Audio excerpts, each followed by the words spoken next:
One of the most famous theories regarding Kingdom Hearts 4 is that Sora is the Master of Masters. Oh, hell no! Now I personally don't think that he is, and I believe that the Master of Masters is an entirely different, new, mysterious character who we get to know a little bit better throughout the events of this new saga that's coming up. Today, we'll be discussing whether or not he will make it through the events of Kingdom Hearts 4. Wait, dude, what? You put a fucking hit out on the guy or some shit? Well, yeah. I hired the two best hitmen west of the Mississippi. Anyway, the Master of Masters, as we know him, is the main bad guy in this new saga that is going to start with Kingdom Hearts 4. And with him being a completely new enemy, combined with the fact that we don't really know much about him, I would say he would probably work in a sort of similar fashion to how Xehanort worked in the previous games, or the Darkseeker saga, with the whole many variations deal.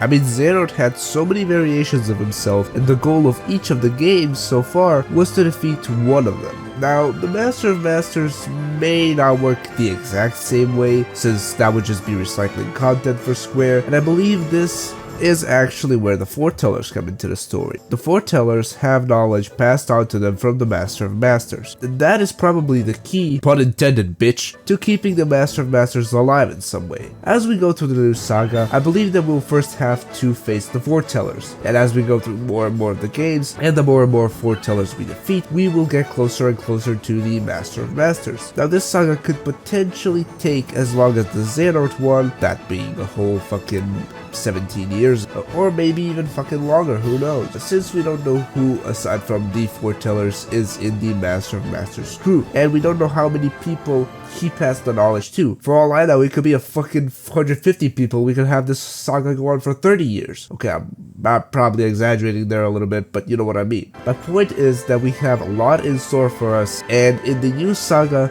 there may be some time before we even encounter the foretellers in the story, or Master of Masters. Also, there is still the matter of Riku looking for Sora. With that long of a road ahead of us, I can almost certainly say that the Master of Masters will survive the events of Kingdom Hearts 4. Again, I believe that he will, since I don't think Square would design an all-new bad guy who is essentially replacing Xehanort in order to just have him gotten rid of in the very next Kingdom Hearts game. And that concludes this short Kingdom Hearts 4 discussion video. I hope you enjoyed this video, and I would love to hear your thoughts and opinions on this topic in the comments. As always, thank you so much for watching. Until the next video stream, bye bye.